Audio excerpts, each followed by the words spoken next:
Yes, आवाज आ रही है सर। नहीं आ रही है? अरे कैसे नहीं आएगी? Good morning, good morning. चलिए आज आपको पढ़ाते हैं हम। आँखों को मेरा सही हो गया। आज आपको इंडियन मैप में क्या पढ़ा रहे थे बाबू? बताइए, इससे जस्ट पहले की टॉपिक कौन सी पढ़ाए थे हम? मानसून पढ़ा दिए थे। फटाफट देखिए, मानसून पढ़ा दिए थे हम।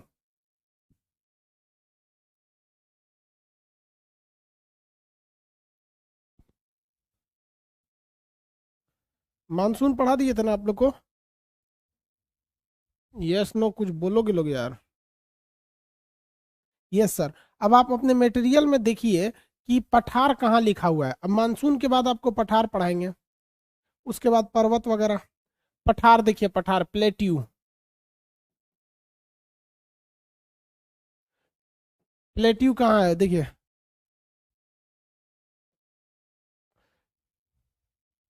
पठार कितने नंबर पेज पर है बोल दीजिए, हम आपको पठार पढ़ाते हैं। पेज नंबर आप बताइए, बाकी ताकि सारे लड़कों को हम बोल सके। मटेरियल में पेज नंबर देखिए।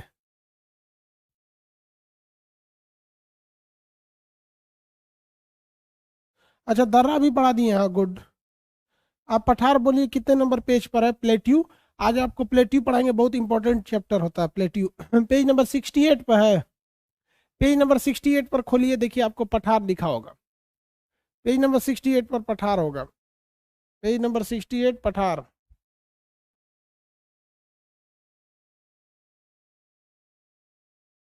मिल गया पठार?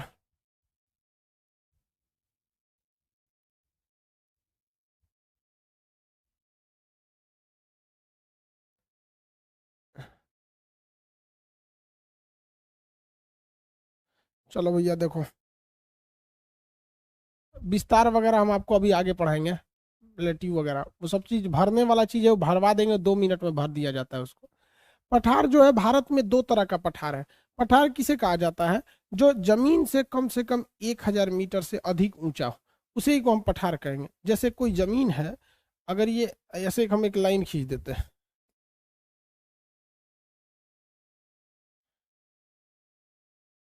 ये एक लाइन खींच देते हैं,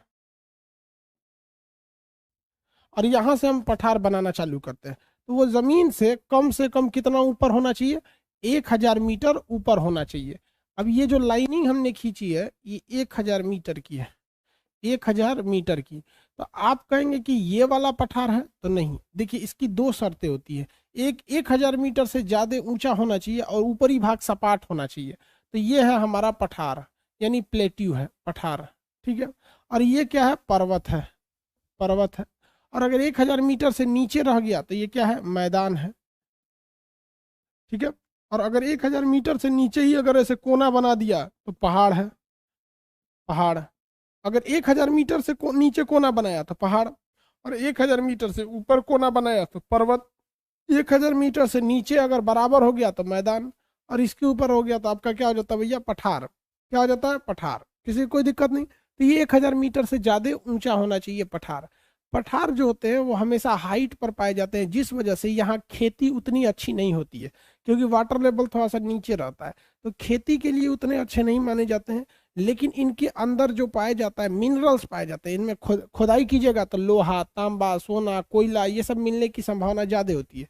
तो माइनिंग के लिए प्लेट्यू अच्छा होता है, माइनिंग के लिए पठार सही होता है। पठार पर आप बता सकते हैं झील बनेगा या झरना, मतलब तालाब बनेगा या वाटरफॉल बनेगा। तो जेन्युइन है कि पठार हाइट पर है। और हाइट पर होने की वजह से यहाँ पर पानी रुक नहीं पाएगा, जिस वजह से यहाँ झील नहीं बन पाएगा। यहाँ जब भी बनेगा तो पानी नीचे डाउन होगा तो झरना बनेगा। यहाँ क्या बनेगा? झरना बनेगा। तो तीन चार चीज याद रखेंगे। पठार का ऊपरी भाग सपाट होता है, जिसमें वहाँ शहर बसने में कोई दिक्कत नहीं होते हैं। यह खेती के लिए उतना अच्छा नहीं होता है, लेकिन खनन माइनिंग के लिए अच्छा होता है। इसमें खनिज वगैरह पाए जाते हैं, लोहा, तांबा, मानव के यूज की चीजें ज्यादा पाई जाती हैं। यहाँ पर तालाब और झील ना पाकर क्या पाए जाते हैं? जल प्रपात यानी झरना पाए जाते हैं। इतना तो कंप्लीट हो गया। भारत में दो तरह के पठार हैं। भारत में दो तरह के पठार हैं। पठार भारत में कितने तरह के भैया? दो तरह के। एक मध्यवर्ती उच्च भूमि है, और एक है आपका दक्कन का पठार। एक दक्कन का पठार है, एक मध्यवर्ती उच्च भूमि है। दो टाइप का पठार है। तो चलो भैया अब देखते हैं दोनों टाइप के पठार को। भारत में एक ही एक्चुअली में पठार है जिसका दो भाग में डिवाइड किया गया है। यह है हमारा प्रायद्वीपीय पठार। कैसा है? प्रायद्वीपीय पठार। ये त्रिभुजाकार है, प्रायद्वीपीय पठार। इसे हम दक्षिण भारत का पठार भी कहते हैं या प्रायद्वीपीय पठार भी कहते हैं। इसके दो दो नाम होते हैं, दक्षिण भारत का पठार या प्रायद्वीपीय पठार। इसके कितने नाम होते हैं? दो नाम, दक्षिण भारत का पठार या प्रायद्वीपीय पठार। कितने नाम हो गए?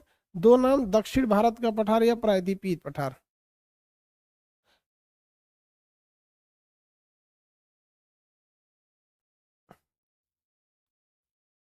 संजीत सिंह, हम एक्चुअली एप्लीकेशन पे कुछ वर्क चल रहा है, अपडेट का टेक्निकल काम हो रहा है, इस वजह से प्रीवियस क्लास में आपका ऑप्शन और स्पीड अभी काम नहीं कर रहा है। एक दो दिन और काम नहीं करेगा, उसके बाद ही काम करेगा। अभी एप्लीकेशन पे वर्क हो रहा है इसलिए उसे हटाया गया है। अब टेंशन नहीं लीजिए, सही हो जाएगा। ठीक है, बाकी सारे लोग को बताते हैं। तो देखो भैया, ये प्रायद्वीपीय पठार है। अब आप यहाँ बताइए, इस प्रायद्वीपीय पठार का कहीं ना कहीं कोई बाउंड्री तो होगा। तो इधर से बाउंड्री का काम करता है पश्चिमी घाट और इधर से बाउंड्री का काम करता है पूर्वी घाट। तो कहेगा कि भारत के प्रायद्वीपीय पठार की बाउंड्री यानी कगार या किनारा, तो कगार क्या है? तो इस साइड का कगार पश्चिमी घाट और इस साइड का कगार पूर्वी घाट। तो भारत में जो पठार है इसका कगार कौन है भैया? तो पश्चिमी और पूर्वी घाट इसके कगार है। इस पठार में एक देखिए, नर्मदा नदी जो गुजरती है इस पठार से, तो नर्मदा नदी इसे दो भागों में बांट देती है। इस पठार को नर्मदा नदी दो भाग में बांट देती है। नर्मदा नदी दो भागों में बांट देती है। नर्मदा नदी दो भागों में बांट देती है।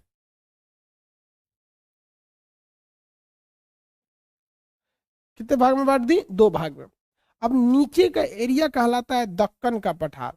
नीचे का एरिया कहलाता है दक्कन का पठार और ऊपर का एरिया कहलाता है मध्यवर्ती उच्च भूमि, सेंट्रल अपलैंड, मध्यवर्ती उच्च भूमि। अब इसका नाम मध्यवर्ती क्यों पड़ गया? तो नर्मदा नदी के ऊपर का यह भाग देखेंगे तो ये भारत के बीचों बीच में आ जाता है। तो दक्कन के पठार को दो भाग में बांटने वाली नदी, सॉरी, प्रायद्वीपीय पठार या फिर दक्षिण भारत का पठार, आप इसका दो नाम हो सकता है, जो लाल रंग से ट्रायंगल बना है। इसके कितने भाग होते हैं? दो भाग। इन्हें दो भागों में बांटने वाली नदी कौन सी है? नर्मदा नदी। ऊपर का भाग कहलाता है मध्यवर्ती उच्च भूमि और नीचे का भाग कहलाता है दक्कन का पठार। इस पठार के कगार का काम कौन करेगा? तो पश्चिमी तथा पूर्वी घाट पहाड़ी करते हैं। समझ में आ गया? आगे बढ़े। इस पठार का भाग हो गया। इस पठार का नीचे का जो भाग है, ध्यान से देखिए, ये नीचे का जो भाग है, इस नीचे के भाग को दक्कन का पठार कहते हैं और ये जहां जाता है उसी नाम से जाना जाता है। जैसे छत्तीसगढ़ का निचला भाग क्या कहलाता है? बस्तर। छत्तीसगढ़ के निचला भाग क्या कहलाता है? बस्तर। तो ये बन जाएगा बस्तर का पठार। क्या बन गया? बस्तर का पठार। ध्यान से समझिए, छत्तीसगढ़ का निचला भाग बस्तर कहलाता है तो इसका नाम हो जाएगा बस्तर का पठार। लेकिन है ये किस पठार का हिस्सा? है तो ये मध्य दक्कन के पठार का हिस्सा। तेलंगाना में जाएगा तो इसका नाम हो जाएगा तेलंगाना का पठार। आंध्र प्रदेश में जाएगा तो आंध्र प्रदेश का पठार। यानी दक्कन का पठार जिस जगह पे जाता है उसी जगह के नाम से जाना जाता है। कर्नाटक में जाता है तो इसे कहते हैं धारवाड़ का पठार।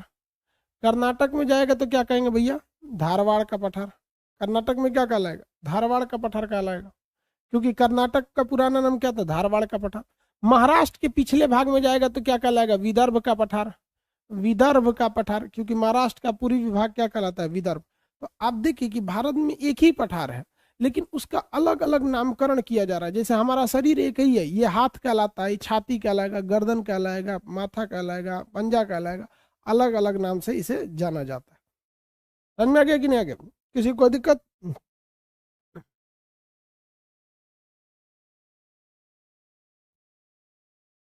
आगे बढ़े। हाँ विकास। हाँ। नहीं,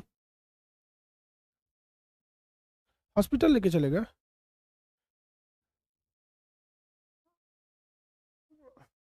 हाँ, तो वेंटिलेटर लगाओ, वेंटिलेटर लगाना पड़ेगा।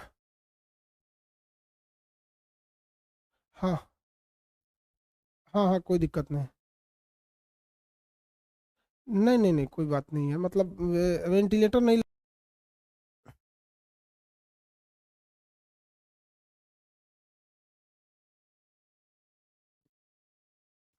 देखो भाई, ये प्रायद्वीपीय पठार है, इसका दूसरा नाम दक्षिण भारत का पठार है क्योंकि दक्षिण में है। इसके कगार का काम पश्चिमी और पूर्वी घाट नामक पहाड़ कर देती है जो इसका बाउंड्री बना देती है।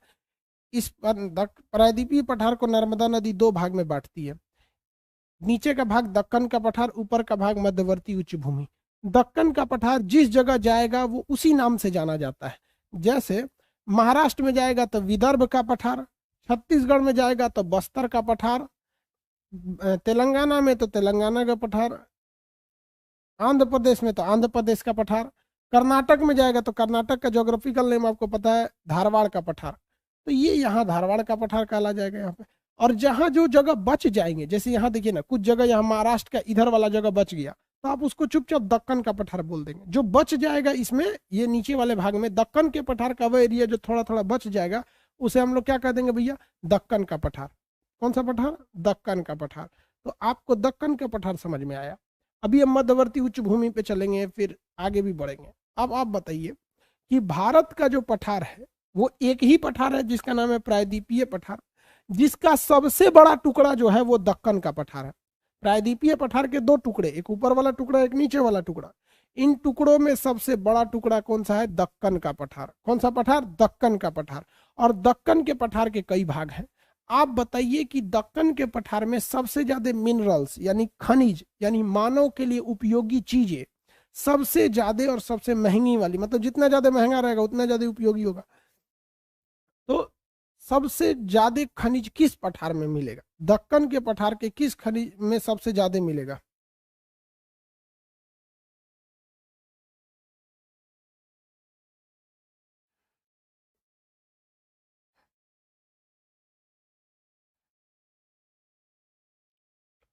आगे बढ़े।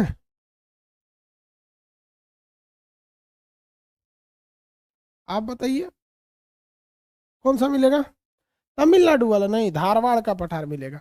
भैया कर्नाटक का धारवाड़ का पठार बहुत फेमस है क्योंकि कर्नाटक के धारवाड़ पठार में ही कुद्रेमुख पाया जाता है जहां से लोहा वगैरह निकलता है।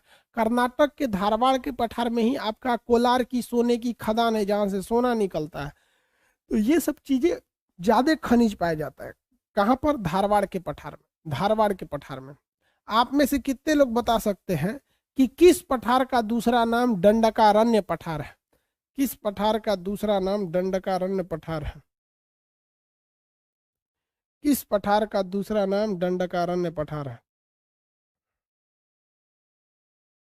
किस पठार का दूसरा नाम दंडकारण्य पठार है?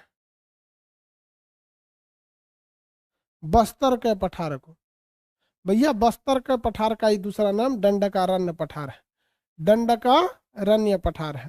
अब आप सादा नक्शा खोलिए, उसमें इस तरह से बनाइए।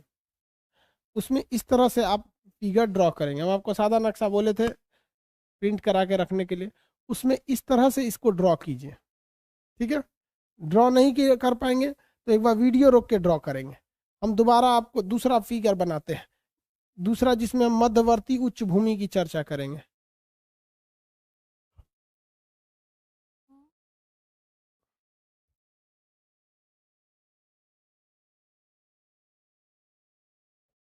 यहाँ देखिए, ये जो झारखंड से लेके मध्य प्रदेश के ऊपर वाला भाग, और ये क्या कहलाता है?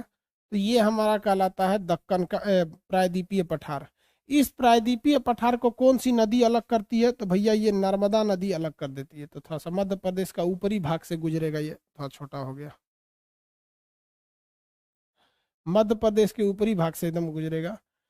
यहाँ से कौन सी नदी इसे दो भाग में बांटेगी? तो नर्मदा नदी दो भाग में बांट देती है। हम नीचे का भाग पढ़ा दिए हैं। नीचे का भाग क्या कहलाता है? दक्कन का पठार। सबसे बड़ा पठार है हमारा दक्कन का पठार। अब इस दक्कन के पठार के बाद ऊपर देखिए, ये नर्मदा नदी के ठीक ऊपर का जो पठार है उसे कहेंगे विंध्याचल का पठार। नर्मदा नदी के ठीक ऊपर का पठार क्या कहलाता है? विंध्याचल का पठार। कौन सा पठार भैया? विंध्याचल का पठार। विंध्याचल का पठार। कौन सा पठार हो गया? विंध्याचल। आपको भी पता है इसका नाम विंध्याचल क्यों रखा गया है? इसका नाम विंध्याचल इसलिए रखा गया है क्योंकि यह विंध्याचल के पहाड़ के पास है, तो इसका नाम हो गया विंध्याचल का पठार। अब यहाँ देखिए, इस साइड में होगा राजस्थान से सट के तो राजस्थान के सट के जब होगा तो इसका नाम हो जाएगा मालवा का पठार। राजस्थान से सट के होगा तो मालवा का पठार हो जाएगा। राजस्थान से सट के हुआ तो मालवा का पठार।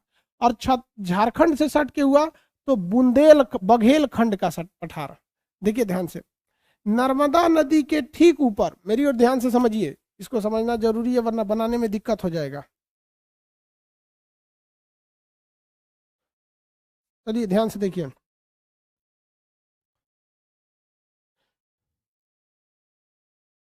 आगे बढ़े।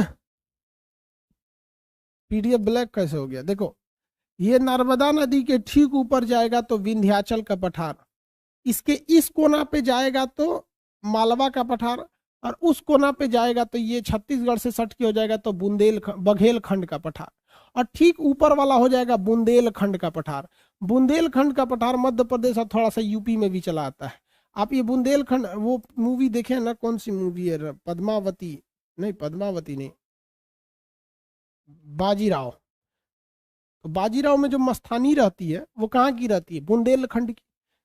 तो ये ऊपर वाला हो गया बुंदेलखंड, ऊपर वाला क्या हो गया? बुंदेलखंड। ये कौन सा हो गया? बुंदेलखंड। बताइए, अब हम आपसे नाम पूछते हैं, ये वाला बुंदेलखंड, इसका नाम बताइए। तो ये राजस्थान की ओर है मालवा, और ये छत्तीसगढ़ की ओर है तो ये हो जाएगा आपका बघेलखंड। कौन सा खंड? बघेलखंड। और विंध्याचल वाला कौन सा हो जाएगा? नर्मदा से ठीक सट के कौन सा पठार है? विंध्याचल का पठार। नर्मदा से ठीक सट कर कौन सा पठार है भैया? विंध्याचल का पठार। कौन सा पठार? विंध्याचल का पठार। तो टोटल ऊपर में यहाँ 4 ठो पठार देखे, ये बताएंगे। ये हो गया हमारा मालवा का पठार, ये हो गया हमारा कौन सा, क्या नाम है इसका, बुंदेलखंड का पठार, और ये हो गया आपका बघेलखंड का पठार। नीचे हो गया आपका विंध्याचल का पठार। झारखंड को कौन सा पठार लिखें ये आप बता दीजिए। झारखंड को हम कौन सा पठार लिख दे ये आप बता दीजिए।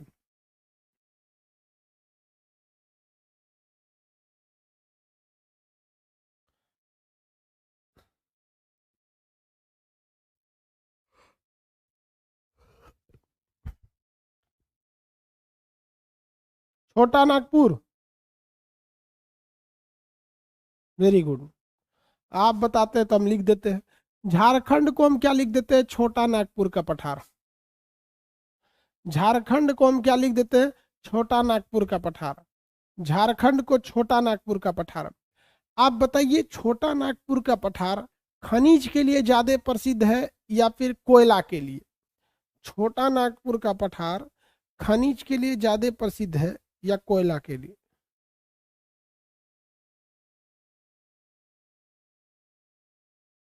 दोनों के लिए, वेरी गुड। दोनों के लिए। ज्यादा फेमस कोयला के लिए, तो ज्यादा फेमस कोयला के लिए। आप बताइए, छोटा नागपुर के पठार से कौन सी नदी गुजर रही होगी? छोटा नागपुर के पठार से सबसे फेमस जो नदी गुजरती है उस नदी का नाम है दामोदर नदी।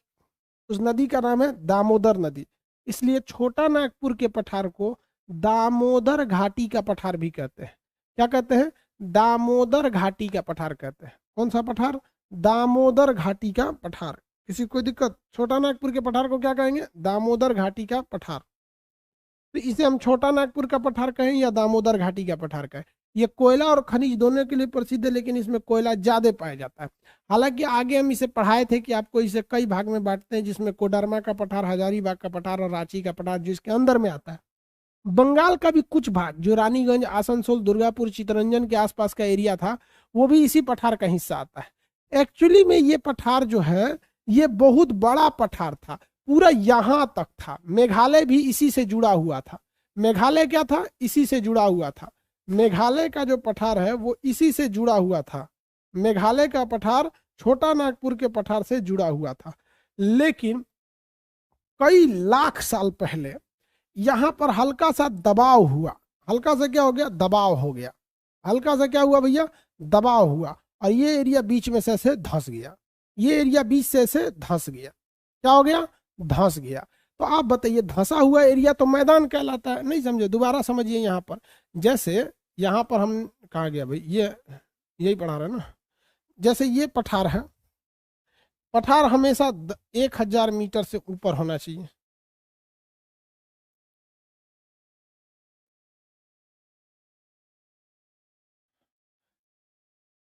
यहाँ देखो, ये पठार है, यहाँ से पठार ऐसे ऊंचा होना चाहिए, हल्का सा भी अगर धंस गया फिर उठ गया तो आप बताइए, हम क्या पूरे को पठार तो नहीं कह सकते। ये पठार है और ये जमीन नीचे आई है, ऐसा नहीं है कि जमीन में घुस गया वो, ये भी पठार है।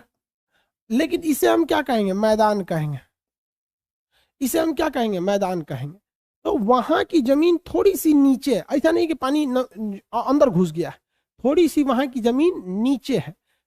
अरे भाई हंसता का है, क्या कह रहे हो भाई?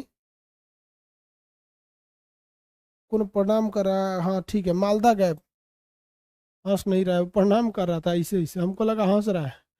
अखिया मेरा गड़बड़ है क्या? उसी तरह से यहाँ पर छोटा नागपुर का पठार ऊंचा है और वहां से जमीन हल्का सा नीचे है। ऐसा मत समझिए कि जमीन के अंदर घुस गया है, वो जमीन हल्की सी नीचे है, फिर जमीन धीरे धीरे धीरे धीरे उठना चालू हुआ है। तो जहां यहाँ उठा है उसे कहते हैं हम लोग मालवा, सॉरी मेघालय का पठार, और यहाँ जो उठा है इसे कहते हैं हम लोग छोटा नागपुर का पठार। बीच में जो जमीन धंस गई है उसे हम लोग कहते हैं मालदा गैप। क्या कहेंगे, मालदा गैप या मालदा दरार, मालदा गैप या मालदा दरार, मालदा गैप या मालदा दरार, मालदा गैप या मालदा दरार। आप बताइए मेघालय का पठार किस पठार का हिस्सा है? तो छोटा नागपुर के पठार का हिस्सा है। किससे अलग होता है? ये किससे अलग होता है या किससे अलग होता है? तो भैया ये अलग होता है मालदा दरार द्वारा। किससे अलग हो जाता है? मालदा दरार द्वारा। किससे अलग हो जाता है? मालदा दरार द्वारा। समझ में आ गया? अगर हम आपसे पूछे सबसे ज्यादा कोयला कहाँ पर पाया जाता है, तो छोटा नागपुर के पठार में। सबसे ज्यादा खनिज बोल देंगे तो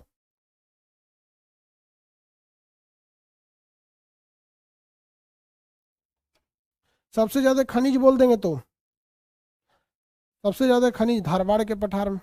सबसे बड़ा पठार कह देंगे तो तेलंगाना दक्कन का पठार हो जाएगा।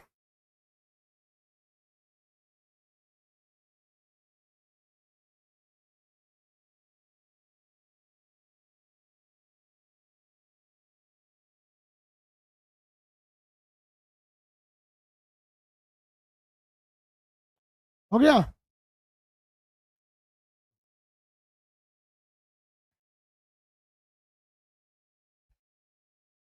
किसी को दिक्कत? बफरिंग हो रहा है? आपको सारे पठार के बारे में हम बता दिए। अब हम चलते हैं, आपको एक ही नक्शा में टोटल पठार बता देते हैं।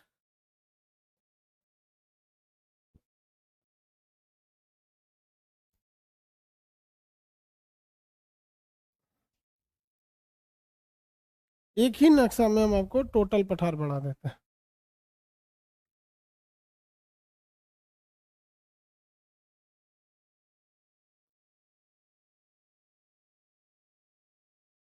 देखिए, ये नदी हम बना दिए नर्मदा नदी। आपसे हम पूछते हैं, आप बताते चलिए हम कौन सा पठार बनाए हैं। नाम बताइए इस पठार का, जिसको बना रहे हैं इसका नाम बताइए जल्दी फटाफट। नाम बताइए इसका पठार का, कौन सा पठार हम बनाए हैं महाराष्ट्र की इस साइड में। इस पठार का नाम बताइए। हम यहाँ 1 नंबर लिख दिए। इस पठार का नाम बताइए, हम यहाँ 1 नंबर लिख दिए।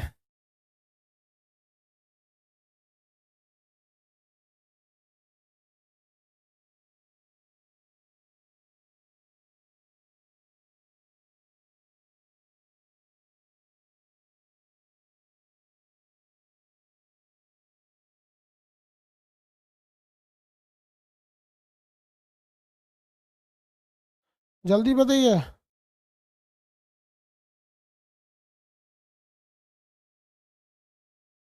नहीं पता? विदर्भ नहीं है ये है आपका, ये पठार का नाम है आपका, हाँ ठीक है विदर्भ है। ये बताइए, ये पठार 2 नंबर बस्तर का पठार, 2 नंबर बस्तर का पठार। उसी तरह से अगर 3 नंबर पूछे तो 3 नंबर हो जाएगा तेलंगाना का पठार। 4 नंबर पूछे तो तम आंध्र प्रदेश का पठार।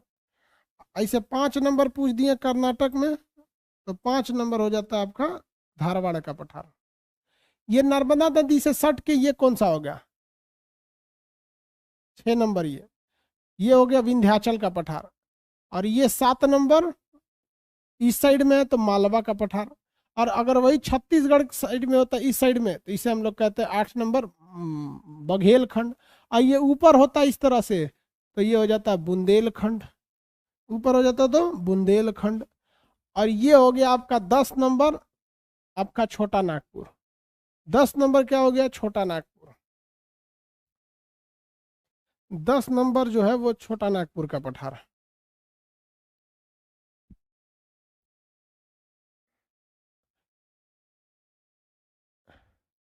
11 नंबर जो है ये मेघालय का पठार है। 11 नंबर मेघालय का पठार है। 11 नंबर मेघालय का पठार है। ठीक है, चलिए अब आपको हम नक्शा में भरवाते हैं।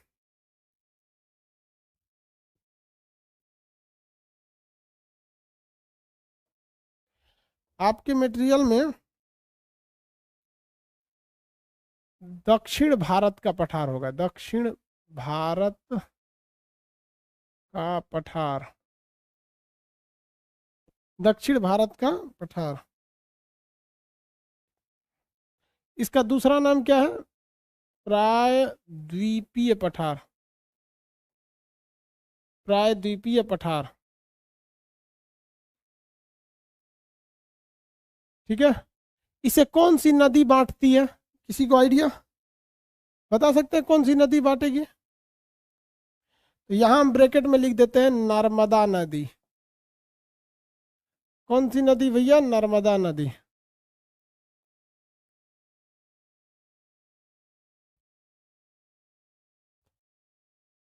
नर्मदा नदी बांटती है। कितने भाग में बांटेगी भैया? 2 भाग में। नीचे का भाग क्या कहलाएगा? दक्कन का पठार।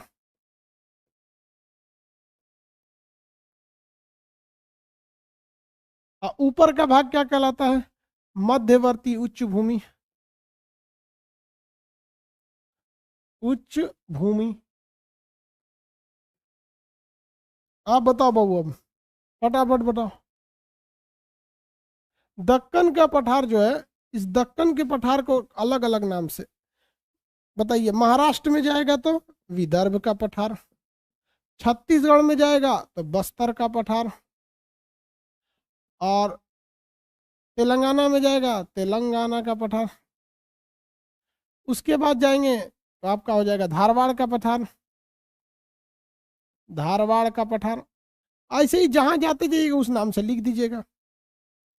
ठीक उसी प्रकार ये वाला पठार क्या कहलाएगा? देखिए तो सबसे नीचे रहेगा तो विंध्याचल, विंध्याचल का पठार। और राजस्थान की ओर चला गया तो मालवा, मालवा के बगल में आया बुंदेलखंड, बुंदेलखंड के बगल में आया बघेलखंड, बघेलखंड। अब इसमें 2 ठो और है, 2 ठो इधर और लिख देते हैं, ऐसे ऐसे करके 2 को लिख देते हैं यहाँ पर। एक ठो और कौन सा है? छोटा नागपुर। और उधर कौन सा है? मेघालय। आपको पता है छोटा नागपुर के पठार का कई हिस्सा है।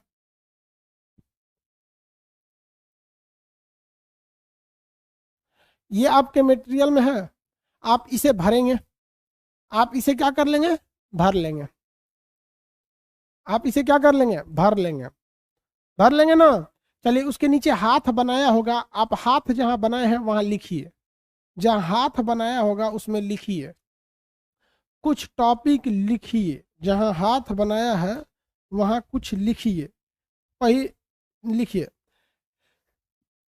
सबसे बड़ा पठार दक्कन का पठार है। इन टुकड़ों में सबसे बड़ा टुकड़ा कौन सा है? दक्कन का पठार। पहला हाथ में लिखिए, सबसे बड़ा पठार दक्कन का पठार है। सबसे बड़ा पठार दक्कन का पठार है, लिखिए। मटेरियल खोल के लिखेंगे तब तो।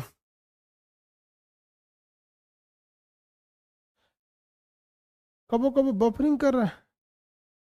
अखिया मेरा ठीक हो गया है, 95% से ज़्यादा ठीक हो गया, कोई दिक्कत नहीं है। थोड़ा बहुत बचा होगा तो अब कोई दिक्कत नहीं है, नहीं आज रात रात तक एकदम बढ़िया। सोचा हमरा, हमको डर गया था कि कहीं ब्लैक फंगस तो ना हो गया हमको। लिख लिए?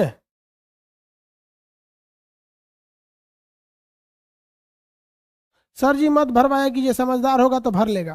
तो उसमें हम बोल रहे हैं, आप भर लीजिए। सुनिए, हाथ जो बनाया है उसमें आपको क्या करना है, आपको एक जगह इसे उंगली करके हाथ बनाया होगा, तो इसमें कई जगह लिखना है। तो एक जगह में लिखना है सबसे बड़ा पठार कौन सा है, तो सबसे बड़ा पठार है दक्कन का पठार, हालांकि खुद भर लेना चाहिए। दूसरे में जगह काम करेगा कगार, कगार, कगार या बाउंड्री, कगार या बाउंड्री कौन काम करता है? पश्चिमी घाट प्लस पूर्वी घाट, दोनों तो बाउंड्री का काम करता है, हालांकि आपको खुद भर लेना चाहिए। सर्वाधिक खनिज कहाँ पाया जाता है? खनिज सबसे ज्यादा खनिज किसमें पाया जाएगा? धारवाड़ में। सबसे ज्यादा कोयला, कोयला सबसे ज्यादा कोयला छोटा नागपुर, छोटा नागपुर। इसी का दूसरा नाम क्या है? दामोदर घाटी, दामोदर घाटी,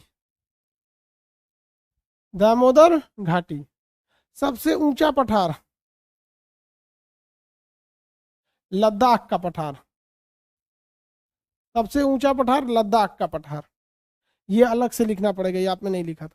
सबसे ऊंचा पठार लद्दाख का पठार, लद्दाख का पठार एकदम ऊपर है खोपड़िया पे भारत के, वो चीन के पठार का हिस्सा है। ये जो तिब्बत का पठार है ना, इसी का हिस्सा है, मतलब हिस्सा क्या कहीं उसी से टच है यहाँ से, तो हम लोग इसको ऐसे एज्यूम कर सकते हैं कि इसका हिस्सा है। तो ये वाला क्या हो जाएगा? ये लद्दाख का पठार, ये सबसे ऊंचा पठार है। हो गया? एक और बात आपको लिखना पड़ेगा इसमें, मालदा दरार। भैया मालदा दरार क्या है? छोटा नागपुर को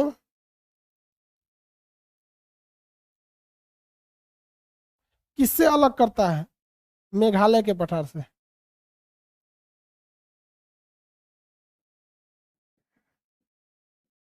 मेघालय के पठार से, छोटा नागपुर को मेघालय के पठार से अलग करता है। तो जहाँ हाथ बनाया है ना, उसमें आपको ये 4-5 टॉपिक पॉइंट लिखने हैं, तो वहाँ आप इसे लिख लेंगे। और जो चार्ट बना था, उस चार्ट में ऐसे इसे भर लेंगे। ये तो आपको भर लेना चाहिए यार, हम कितना बताएंगे।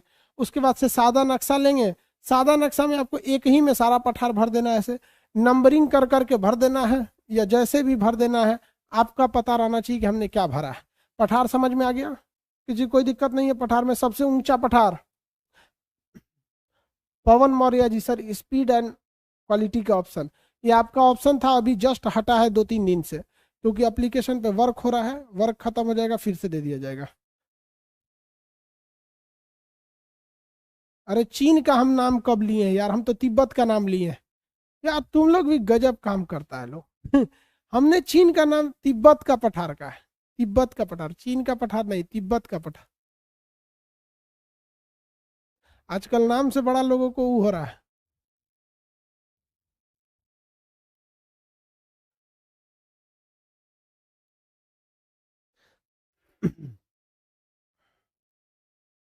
समझ में आ गया?